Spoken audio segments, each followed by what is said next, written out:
ma 'allamtana innaka antal alimul hakim. Rabbi shrah li sadri wa yassir li amri wahlul 'uqdatan min lisani yafqahu qawli, amma ba'du.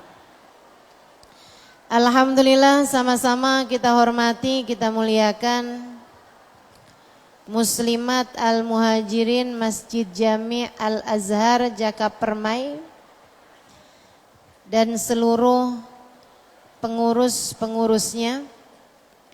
Kita doakan semoga semua yang telah terlibat hingga terlaksananya acara ini semoga senantiasa dalam keberkahan, dipanjangkan umurnya, disehatkan badannya, dimudahkan urusannya, dikabulkan hajatnya, semakin bahagia dunia akhiratnya.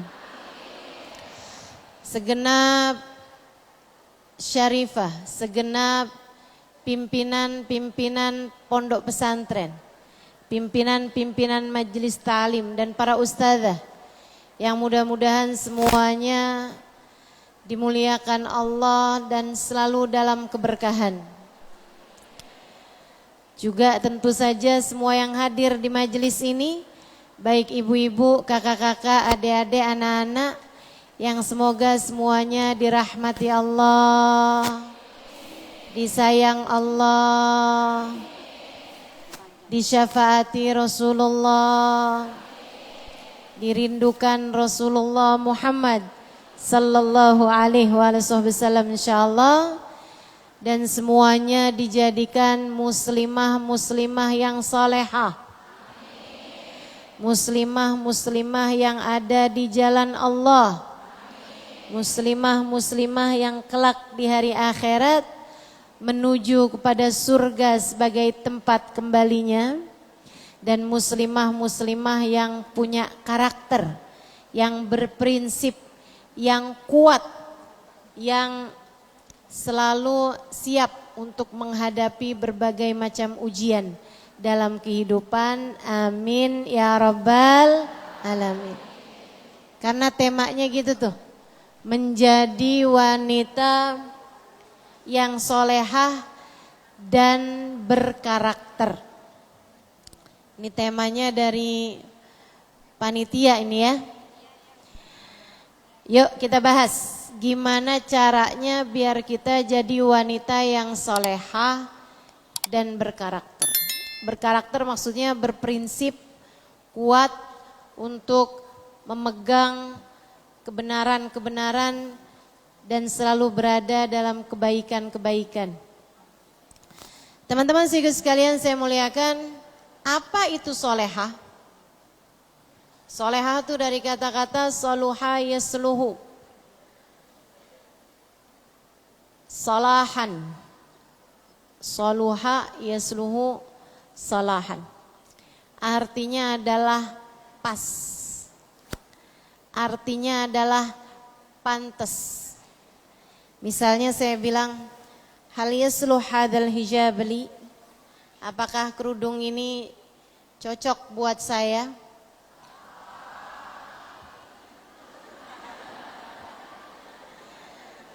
Itu penggunaan katanya, ya. Itu pakai kata-kata yasluh, yasluh, salaha, yasluhu, salahan. Artinya adalah cocok atau pas atau pantas.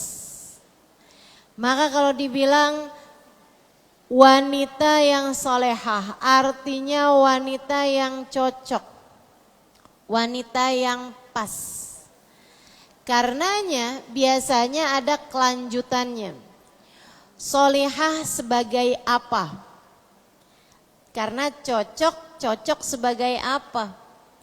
Semoga kita semuanya jadi hamba Allah yang solehah sebagai hambanya Allah. Artinya yang pas, cocok sebagai hambanya Allah SWT. Semoga kita jadi wanita yang solehah sebagai umatnya Rasulullah. Artinya adalah jadi wanita yang solehah, yang pas, yang cocok buat Nabi Muhammad sallallahu alaihi wasallam sebagai umatnya. Kalau dibilang semoga yang jadi istri di sini jadi istri yang solehah buat suaminya. Artinya istri tersebut adalah istri yang cocok, istri yang pas buat suaminya. Semoga yang jadi ibu di sini jadi ibu yang solehah buat anak-anaknya. Artinya jadi ibu yang pas, jadi ibu yang cocok buat anak-anaknya.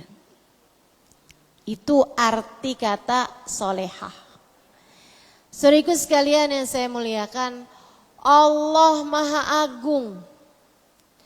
Maka hambanya yang cocok untuk keagungan Allah adalah hambanya yang faham keagungan Allah, kemudian ia merunduk dalam dan beribadah kepadanya.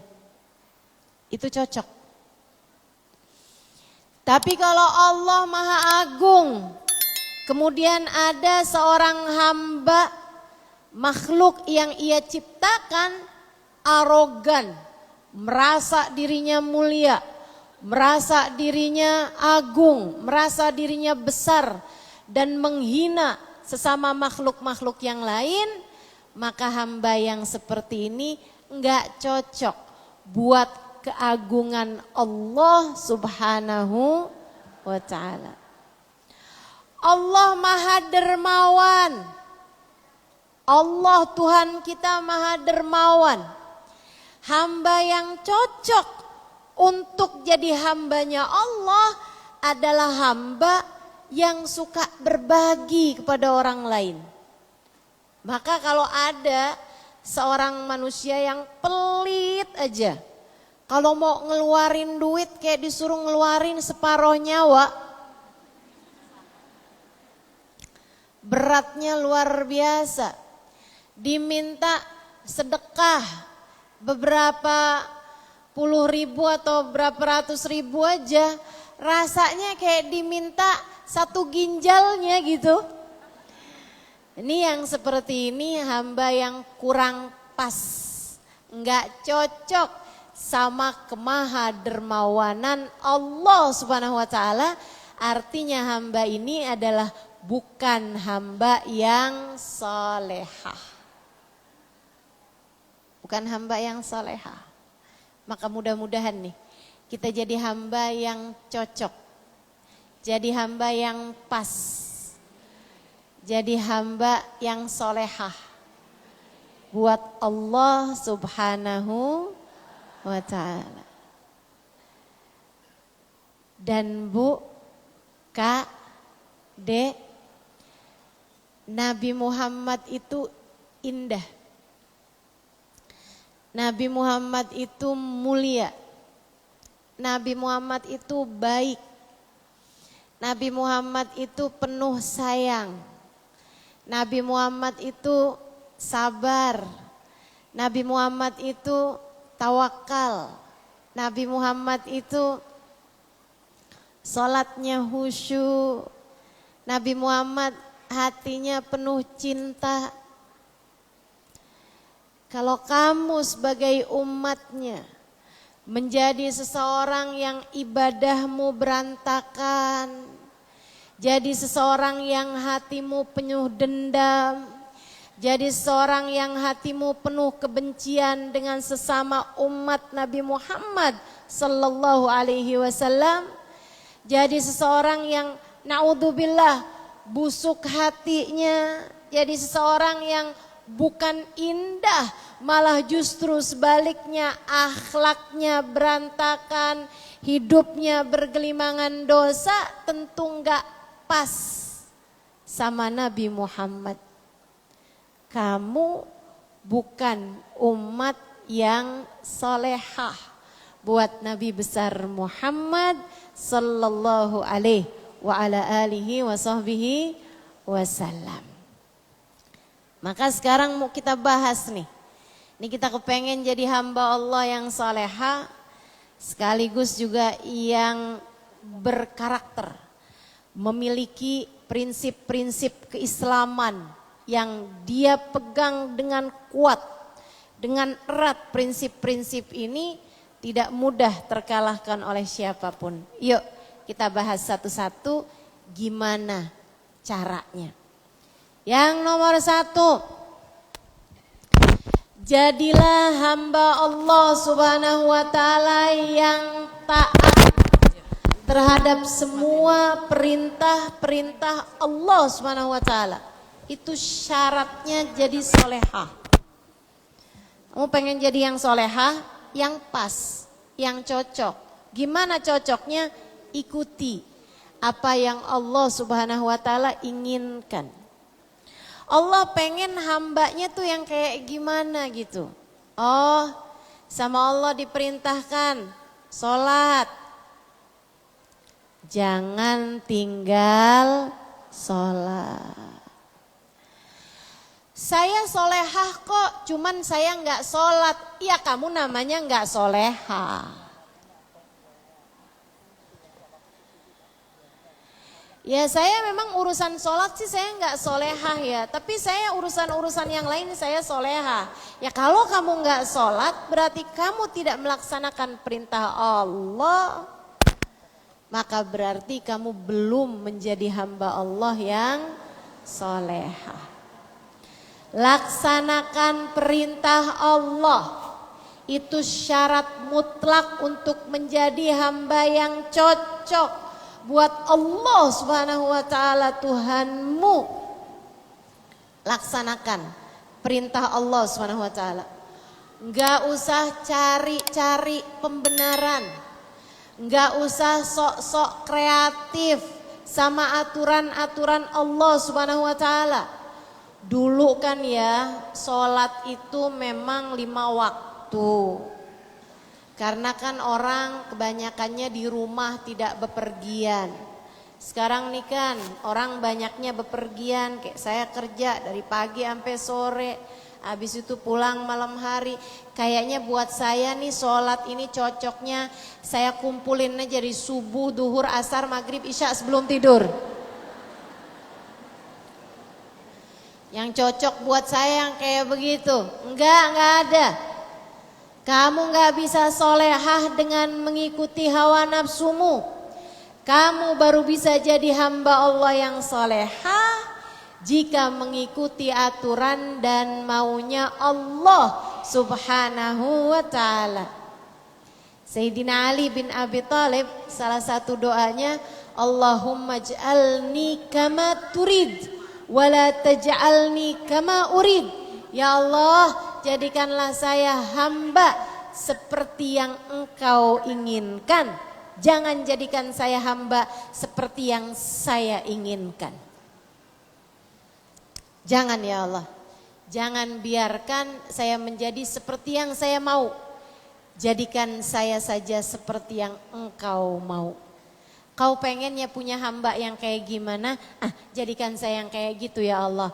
Jangan jadikan saya seperti yang saya mau. Itu doanya Sayyidina Ali bin Abi Thalib. Tapi itu doa yang kalau dipikir-pikir agak cukup berat itu ya. Kita kadang-kadang kan kita maunya kita kaya.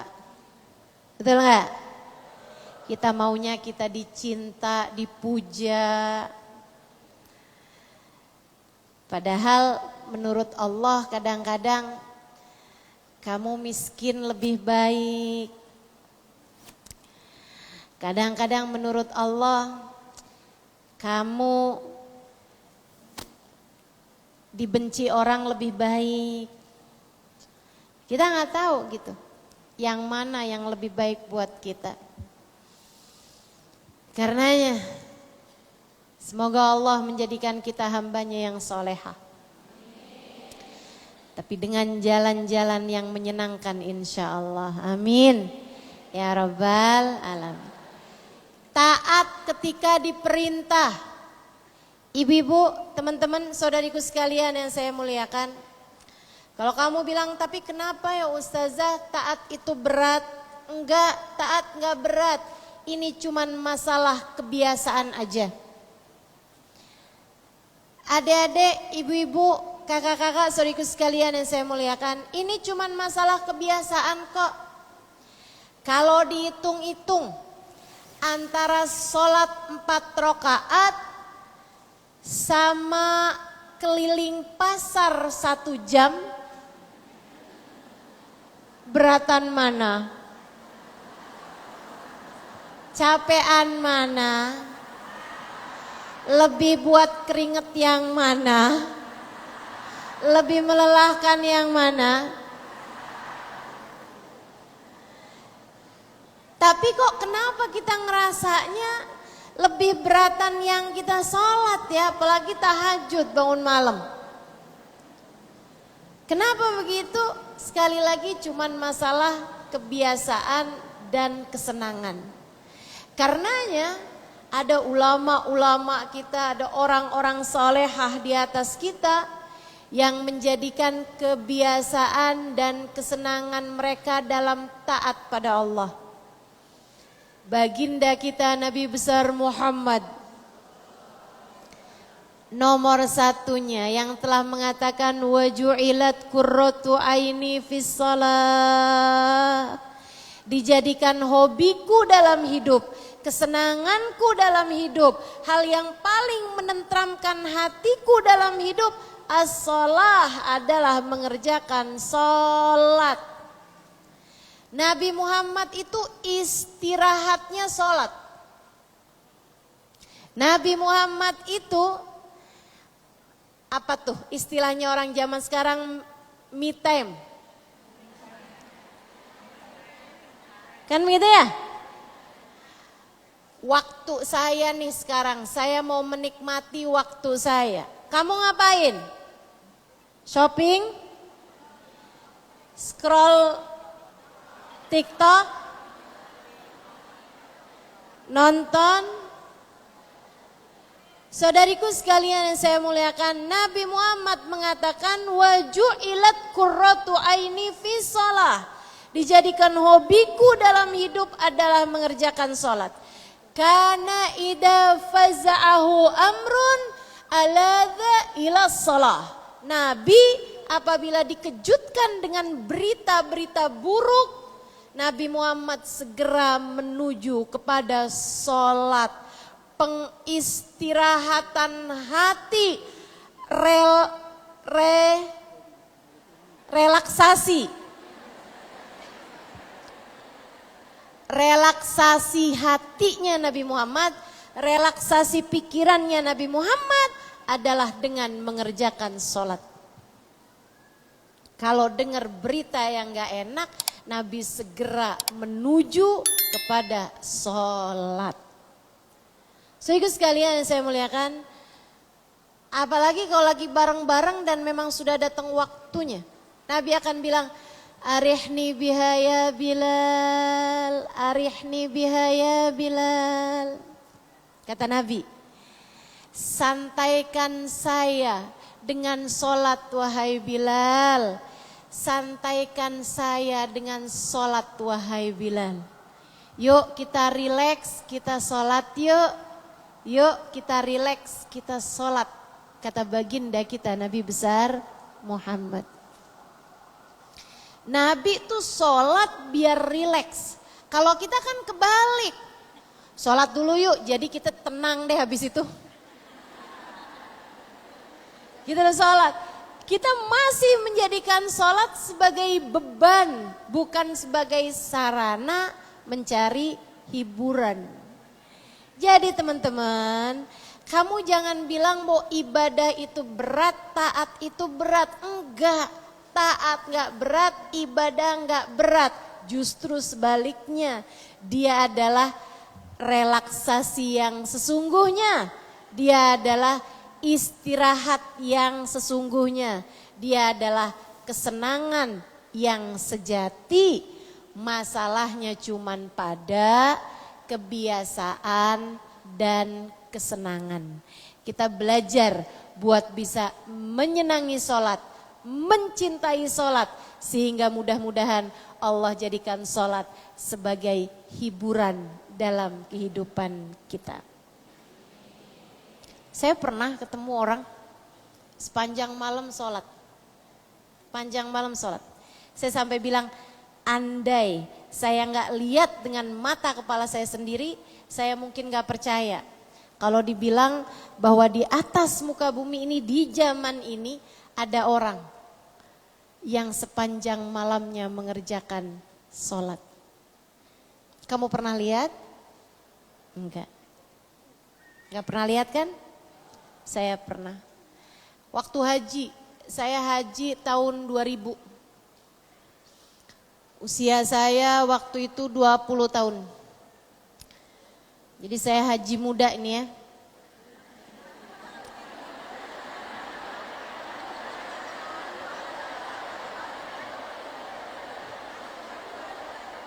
Ya tentu kalah saya. Saya tentu kalah sama yang haji 2 bulan.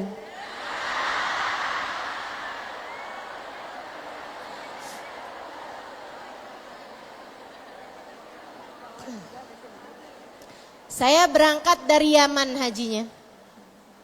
Ketika saya jadi santri dari guru saya Sayyidil Habib Umar bin Hafiz. Berangkat haji naik pesawat hanya ya 2 jam segitu aja lah terbangnya, nggak lama udah nyampe aja ke Mekah. Waktunya mengerjakan ibadah haji, kami rombongan kemudian masuk ke area Mina. Sebelahan saya di dalam tenda sama seorang perempuan, tendanya pisah laki-laki dengan perempuan di Mina. Dan tendanya besar, muat sekitar 200-an orang.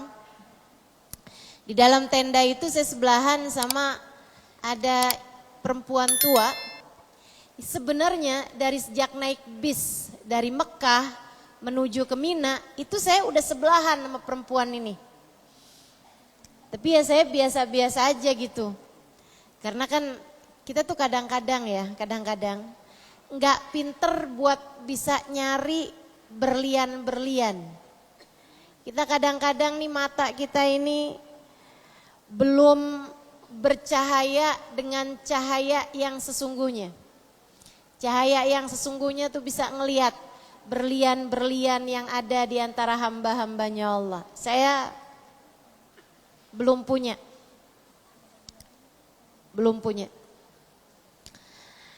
Saya sebelahan sama beliau.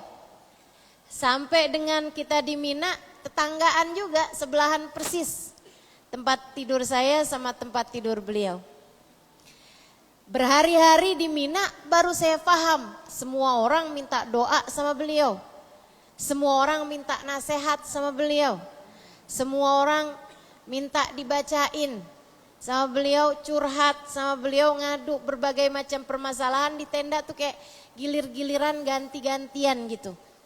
Orang kayak memanfaatkan peluang untuk bisa bicara sama beliau. Pokoknya tiap beliau santai disamperin orang, dimintain doa dan seterusnya.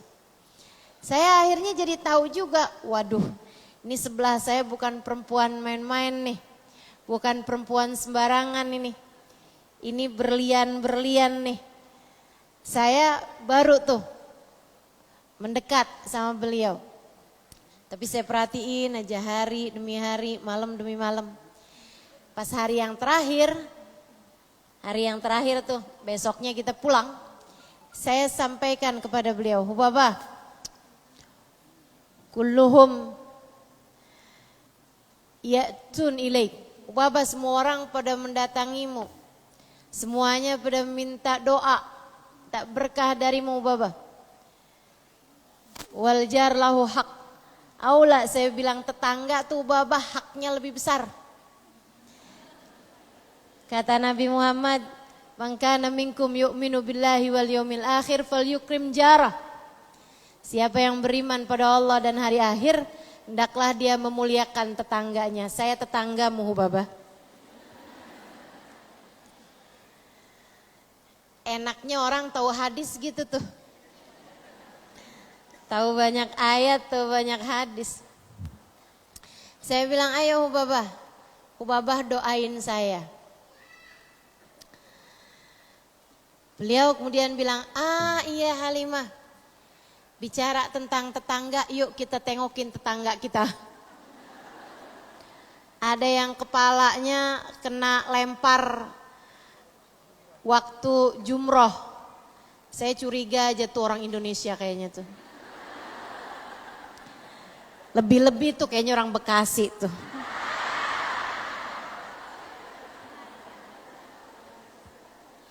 Yang waktu sebelum haji suka dibilangin sama ustadznya, lempar jumroh, lempar setan. Jadi kayaknya tuh kayak ada dendam kalau urusan lempar-lemparan. Ngambil batu disuruhnya yang segede kerikil tuh ya, ngambilnya yang rada gedean. Biar tahu rasa nih setan. Dia lempar sepenuh kekuatan, taunya kena kepala orang. Dia bilang, yuk Halimah kita tengokin.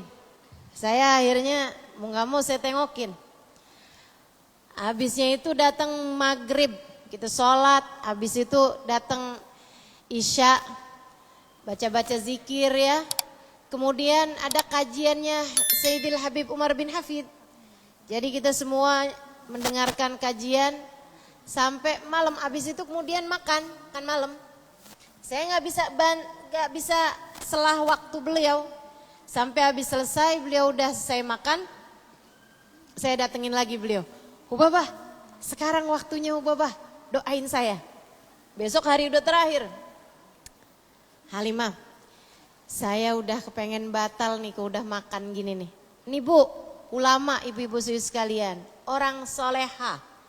Mereka nggak akan batalin wudhu kecuali memang bersegera wudhu kembali. Gak ada ceritanya mereka duduk berdiam diri nggak punya wudhu tuh nggak ada ceritanya. Selalu punya wudhu. Hamba-hamba tercinta di sisi Allah, jagain wudhu mereka. Mereka baru akan batalin wudhunya yaitu di tempat yang memang mereka akan segera wudhu kembali. Saya bilang ya khair Hubabah. Jadi beliau pergi wudhu, pergi kamar mandi, habis itu wudhu, habis saya wudhu masih basah-basah, saya bilang Hubabah sekarang. Mereka nih hamba-hamba tercinta di sisi Allah. Kalau habis wudhu nggak akan ngomong apa-apa sampai mengerjakan sholat sunnah wudhu. Habis beliau selesai sholat sunnah wudhu, saya bilang Hubabah sekarang. Saya nggak mau lagi ditunda nih. Saya bilang Hubabah sekarang, waktunya berbuat baik sama tetangga. Hubabah bilang, Halimah boleh nggak 2 rakaat witir? Ya masa saya bilang nggak boleh? Oke deh. Itu sholat dari berdiri baca Fatihah, saya nggak tahu yang dibaca surat apa. Yang pasti bukan surat Tanah. Yang pasti juga bukan Qul huwallahu ahad atau Al-Muawwidatain. Karena panjang banget nggak ruku-ruku.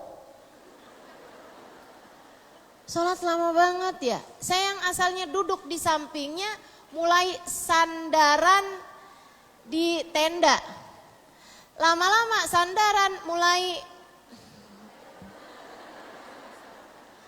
mulai ndlosor.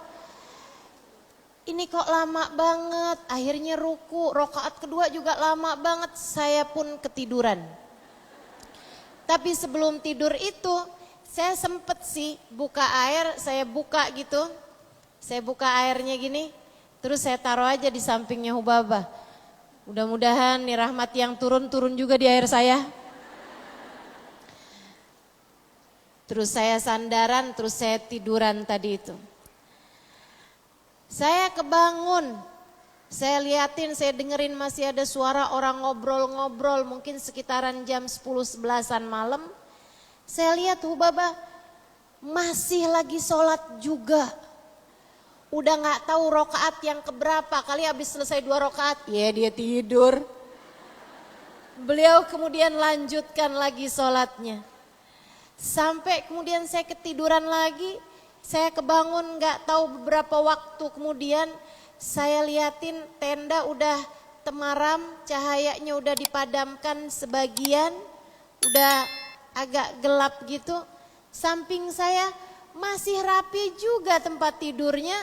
Saya liatin, mana sih nih babahnya nih? Ternyata lagi sujud, Bu. Masih lagi sholat juga. Saya tidur lagi. Saya bangun lagi ketika sudah mulai ada orang-orang yang mulai bangun satu-satu untuk qiyamul lail. Saya lihat Hubabah masih lagi sholat juga. Saya ketiduran lagi, saya kemudian terbangun kayak ketika zikiran sebelum subuh mulai dikumandangkan dari tenda sebelah. Saya pun terbangun untuk wudhu kali ini, untuk sholat tahajud kali ini. Dan saya lihat Hubabah masih sedang sholat juga. Saya sampai sekarang masih ingat raut wajah beliau yang saya lihat dalam temaram tenda kala itu. Beliau mengerjakan sholat dengan bibir yang tersungging senyuman, dengan air mata penuh syukur yang berlelehan, dengan wajah yang sangat menikmati saat-saat intim antara dia dengan Allah Subhanahu wa Ta'ala Tuhannya. Merekalah hamba-hamba yang paling solehah.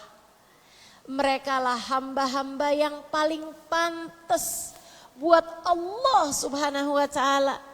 Merekalah orang-orang yang sangat pantas Allah berkata kepada mereka, ya ayyatuhan nafsul mutmainnah irji'i ila rabbiki radiyatan mardiyah fadkhuli fi ibadi wadkhuli jannati. Wahai pemilik jiwa yang tenang, wahai pemilik hati yang damai, saatmu kembali kepada Allah Tuhanmu, kamu cinta padanya dan dia pun cinta padamu. Masuklah ke dalam golongan hamba-hamba tercinta di sisiku. Masuklah ke dalam surgaku. Yang kayak beginian masuk surga kan pantas. Yang kayak kamu dibangunin subuh aja masih berat banget. Pantas? Enggak. Yang kayak kamu, yang kunutnya suka dijemur, karena bangun di saat matahari sudah terbit, kamu baru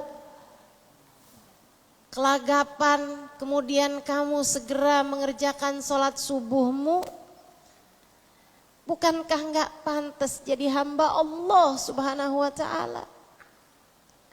Mudah-mudahan Allah solehahkan kita, amin. Mudah-mudahan Allah solehahkan kita, amin. Karena teman-teman, ibadah itu buat hamba-hamba tercinta di sisi Allah adalah sebuah kesenangan. Namun buat orang-orang macam kita, ibadah ini masihlah harus memaksakan diri. Ibadah itu pada akhirnya adalah kesenangan, kebahagiaan. Akan tetapi sebelum itu kita harus memaksakan diri kita untuk mengerjakan ibadah pada Allah Subhanahu wa Ta'ala. Salatmu jangan tinggal. Jangan tinggal salat. Kamu tinggal salat, Allah tinggal kamu. Sebab kamu dianggap sebagai hamba yang kurang pas sama Allah Subhanahu wa Ta'ala. Masa ada hamba gak senang menghadap kepadanya? Kamu akan diusir dari hadapan rahmatnya. Tuh syarat utama. Pengen jadi hamba Allah yang solehah harus taat. Bukan hanya sholat tapi semua ibadah-ibadah yang lain. puasanya, yang wajib-wajib kerjain, yang sunnah-sunnah nih kayak di depan kita nih. Ada 2 hari puasa sunnah yang disunnahkan dalam bulan ini, yaitu hari Asyura tanggal 10 Muharram. Jangan tinggalkan puasanya. Inna saum yom Asyura yukaffir dunub sanah. Sesungguhnya puasa hari Asyura menghapuskan dosa 1 tahun lamanya.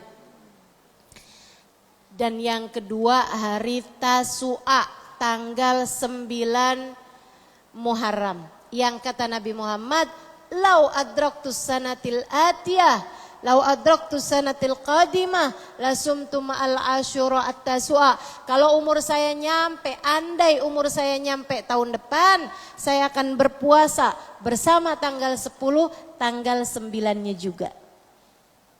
Tanggal 9 jatuhnya hari Selasa. Tanggal 10 jatuhnya hari Rabu. Dipuasain insya Allah. Ustazah masih punya utang puasa Ramadan. Gimana nih puasa? Puasa hari Tasu'a, puasa hari Asyura, niat mengqadha puasa bulan Ramadan. Nawaitu shauma ghadin an qada'i fardhi syahri Ramadan wa an shaumi yaumi Asyura lillahi ta'ala. Gitu ya. Ya Allah, saya niat puasa besok hari untuk mengqadha puasa Ramadan saya kemarin di saat hari-hari saya menstruasi. Ya Allah, dan saya juga niat puasa besok untuk memuasain puasa hari Asyura. Insya Allah, menurut pendapat Imam Nawawi dan menurut pendapat para imam-imam yang lain, banyak yang mengatakan kalau puasa wajib dijatuhkan pada hari-hari yang disunnahkan puasa, puasa wajibmu terbayar dan kamu ikut dapat pahala puasa sunnah tersebut. Insya Allah. Saudaraku sekalian, saya muliakan, ketaatan-ketaatan yang lain jangan ditinggal. Jangan ditinggal. Kemudian yang kedua syaratnya, kalau kamu pengen jadi hamba Allah yang solehah, tinggalin dosa. Tinggalin dosa. Kata Nabi Muhammad alaihi salatu wassalam, ittaqil maharim takun abadan nas. Jauhi dosa, kamu akan jadi hamba Allah yang paling soleh. Pengen jadi hamba Allah yang soleh, yang solehah, tinggalkan dosa-dosa.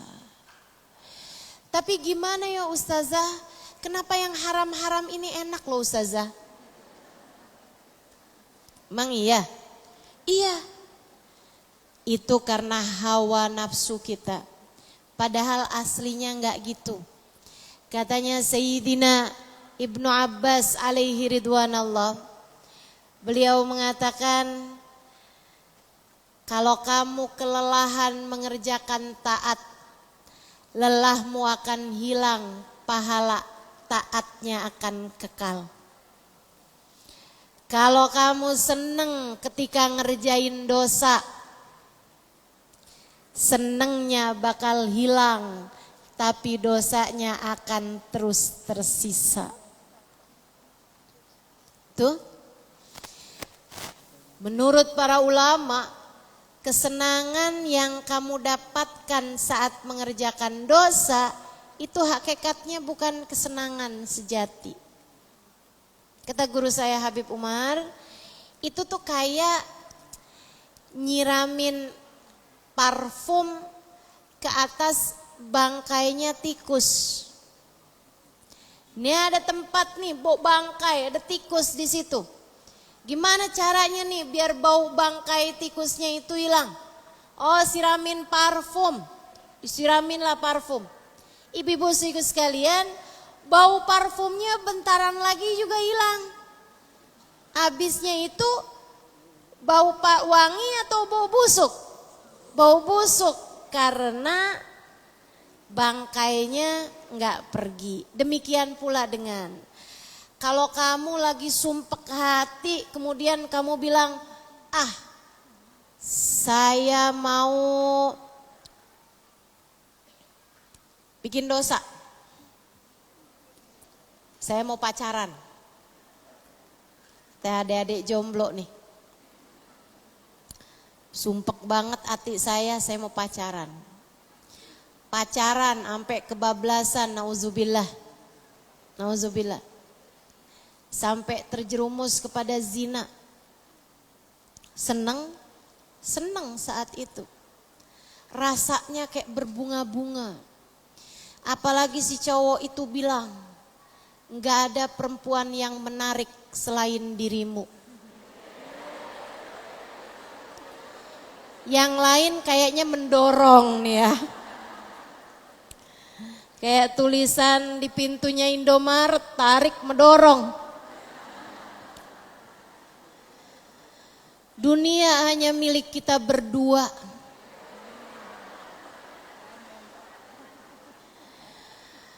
Saya tadi ngeliatin langit, gelap banget, gak ada bintang. Ternyata bintangnya semua berpindah ke matamu.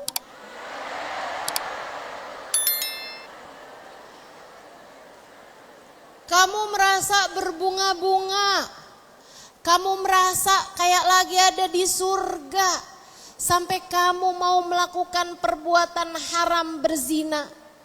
Saudariku sekalian yang saya muliakan, senangnya bentar, senangnya sebentar. Dek, senangnya sebentar, susahnya lama. Itu baru dunia, belum lagi susahmu di akhirat nanti. Karenanya atas nama cinta saya sampaikan padamu, tinggalkanlah perbuatan-perbuatan dosa. Enggak akan bikin apa-apa selain kesumpekan hatimu. Dosa enggak akan bikin apa-apa selain kesempitan hidupmu. Dosa enggak akan bikin apa-apa selain tambah gelap jalan kehidupanmu. Dosa enggak akan bikin apa-apa selain tambah merana dan menderita hidupmu. Maka kalau kamu pengen hidupmu enak, kalau kamu pengen hidupmu senang, kalau kamu pengen jadi hamba Allah Subhanahu wa taala yang solehah, tinggalkan segala perbuatan-perbuatan dosa. Tinggalin. Ini kok suami saya nggak cinta kayaknya sama saya. Ya udah dah, pergi ke dukun.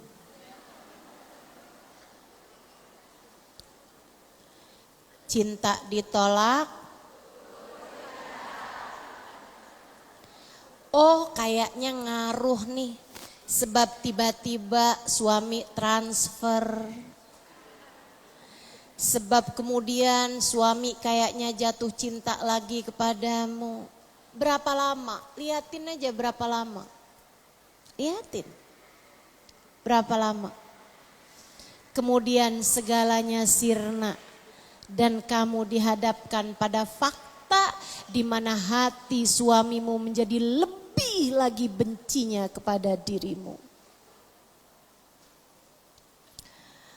Wah, suami saya naksir perempuan yang hidungnya lebih mancung, baiklah. Saya akan pergi Korea.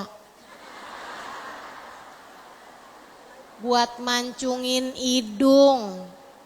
Sampai pulang-pulang jangankan suaminya, dirinya sendiri aja pangling.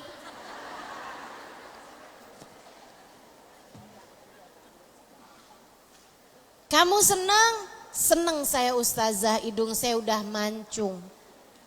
Berapa lama kamu senangnya? Cobain, liatin. Berapa lama kamu senangnya? Sebulan?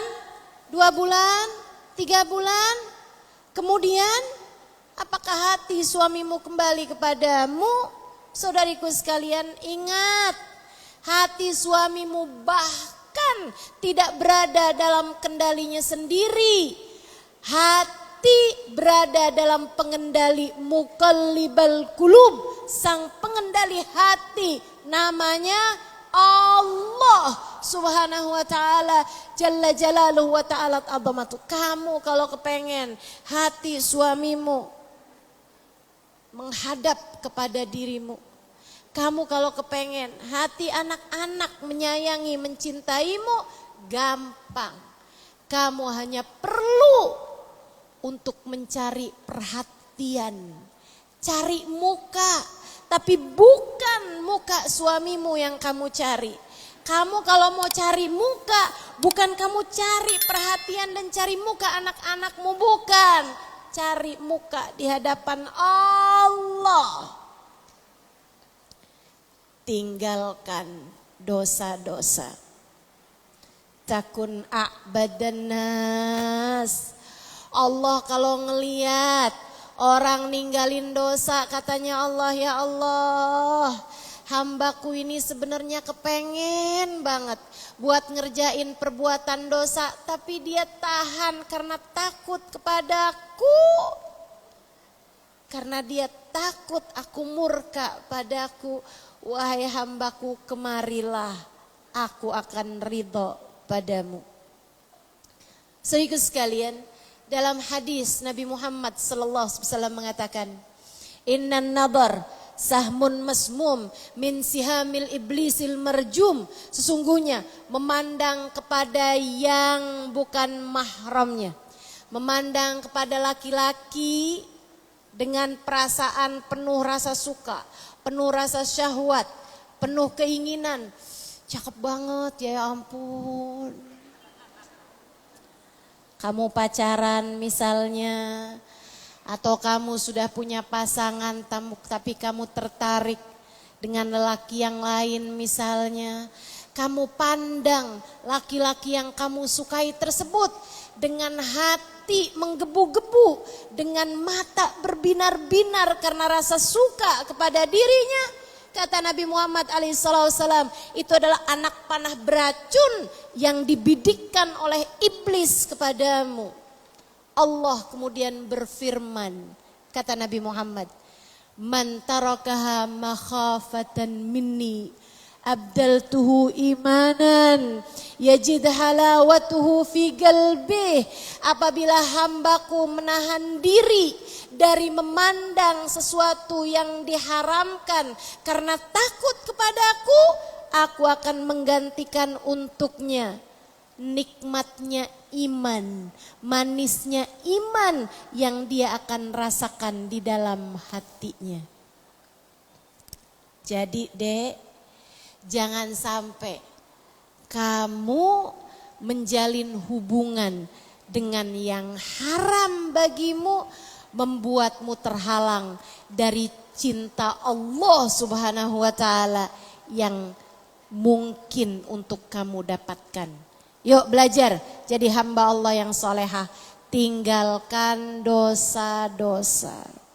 Salah satu dosa dari yang sekarang banyak terjadi. Salah satu dosa yang sekarang banyak terjadi adalah pinjol.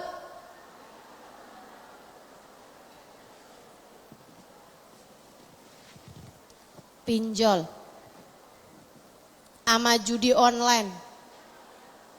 Kabarnya banyak emak-emak juga pada main slot.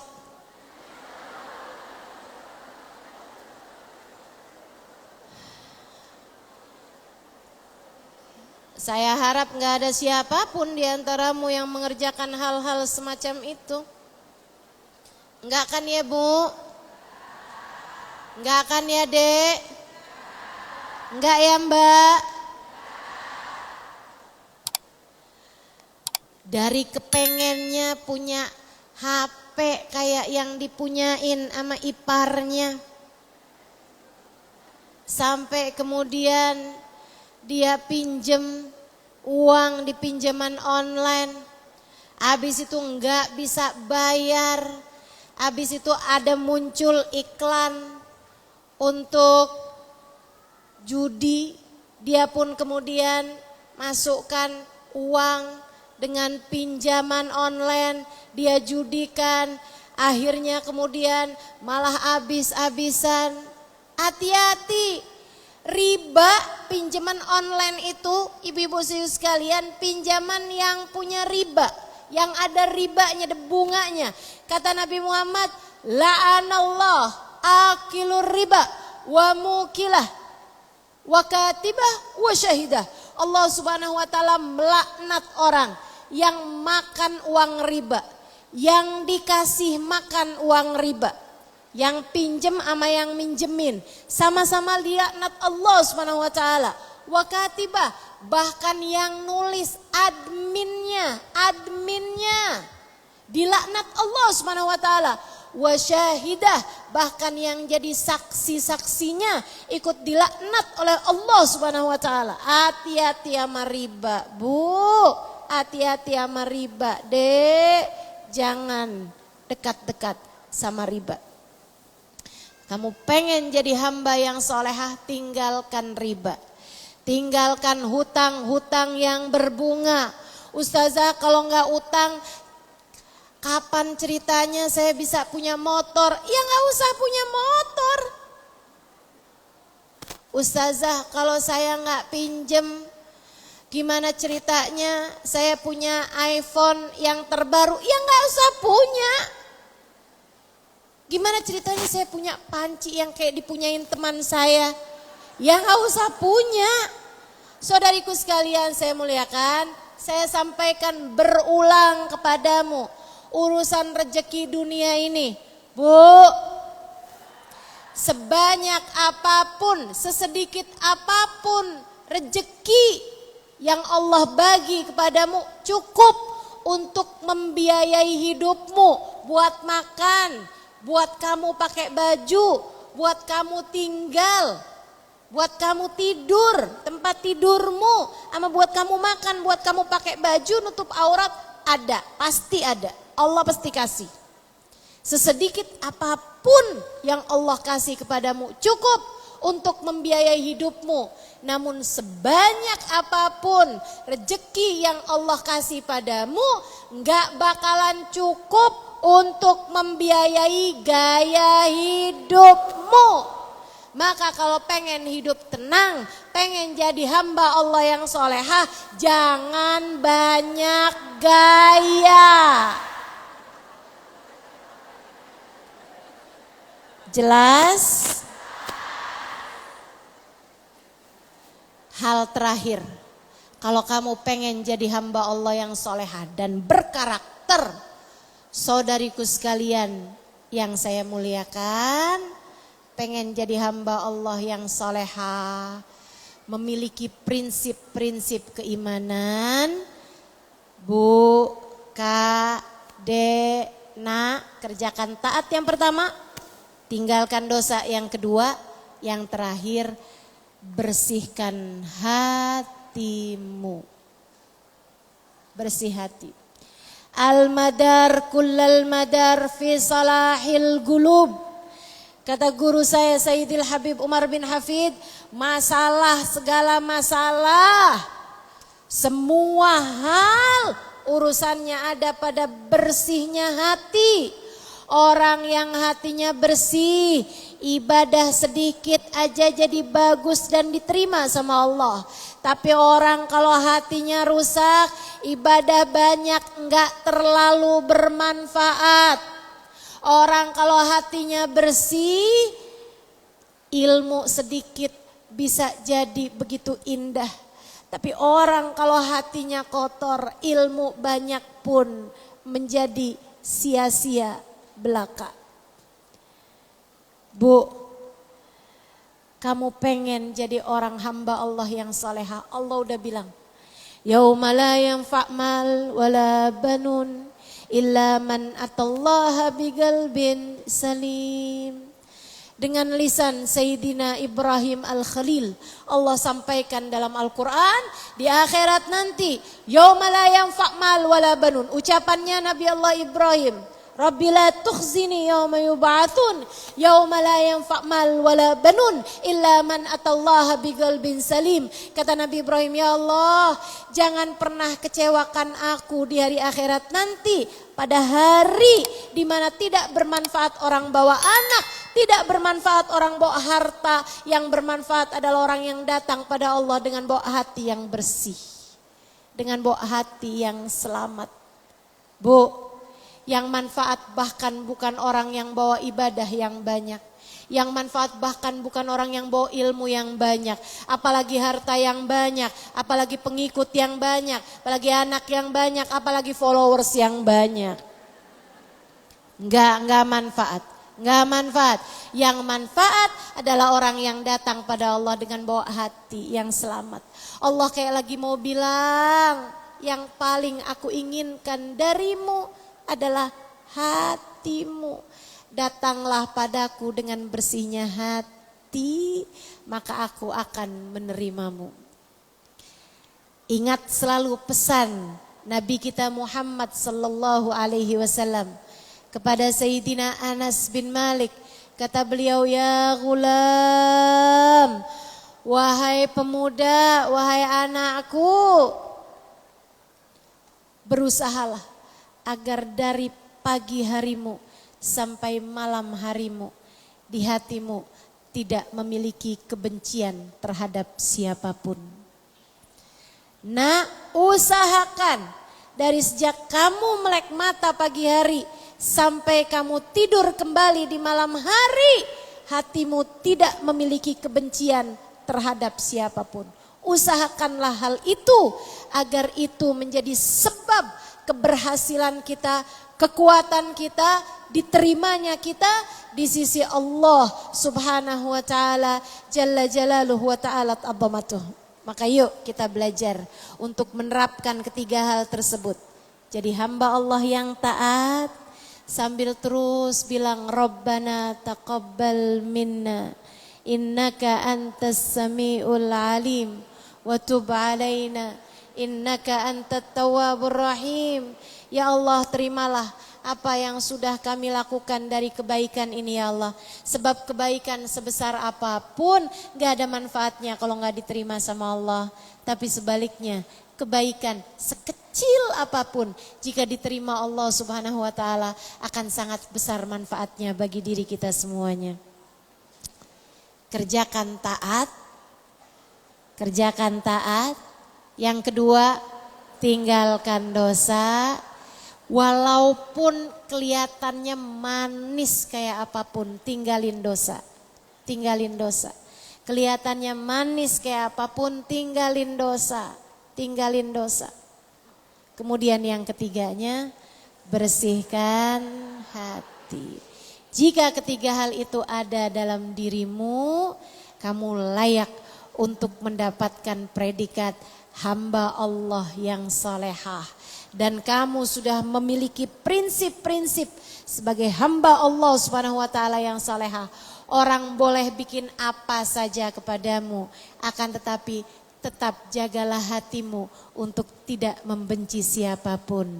Insya Allah. Rabbana taqabbal minna innaka antas samiul alim wa tub alaina innaka antat tawwabur rahim. Bifadli subhana rabbika rabbil izzati amma yasifun wa salamun alal mursalin walhamdulillahi rabbil alamin. Kita baca suratul Fatihah, kita minta kepada Allah semoga ilmu yang kita dapat meskipun sedikit ini dapat menjadi ilmu yang bermanfaat dalam kehidupan kita. Ilmu yang bisa jadi cahaya. Ilmu yang tak hanya didengar telinga kiri, telinga kanan masuk, kemudian keluar telinga kiri, tapi menjadi ilmu yang kita simak dengan kedua telinga kita cerna dengan pikiran kita ingat-ingat dengan pikiran kita, kemudian Allah turunkan jadi cahaya yang memandu langkah kehidupan kita. Semoga langkah kehidupan kita terus-terusan dalam bimbingannya insya Allah. Saya doakan, saya serius mendoakanmu teman-teman. Saya serius mendoakanmu. Saya tahu rasanya kesulitan mengerjakan ketaatan. Saya tahu rasanya ketika berat untuk meninggalkan dosa-dosa. Saya tahu rasanya ketika sulit hati untuk bisa menata agar tidak benci kepada siapapun. Saya tahu rasanya, sebab sama seperti dirimu juga. Saya adalah hamba yang sedang berusaha untuk semoga menjadi solehah. Karenanya saya mendoakanmu, semoga Allah Subhanahu wa taala membantumu melewati hari-hari ini hingga selamat pulang nanti membawa husnul khatimah. Saya mendoakanmu semoga Allah Subhanahu wa taala memberi kemudahan padamu menjalani ketaatan. Semoga Allah memberikan kemudahan padamu meninggalkan dosa-dosa. Semoga Allah memberikan kemudahan pada hatimu untuk tidak membenci siapapun, untuk memaafkan siapapun yang telah berbuat salah kepadamu. Saya minta kepada Allah, semoga Allah senantiasa memandang kalian semua dengan pandangan kasih sayangnya.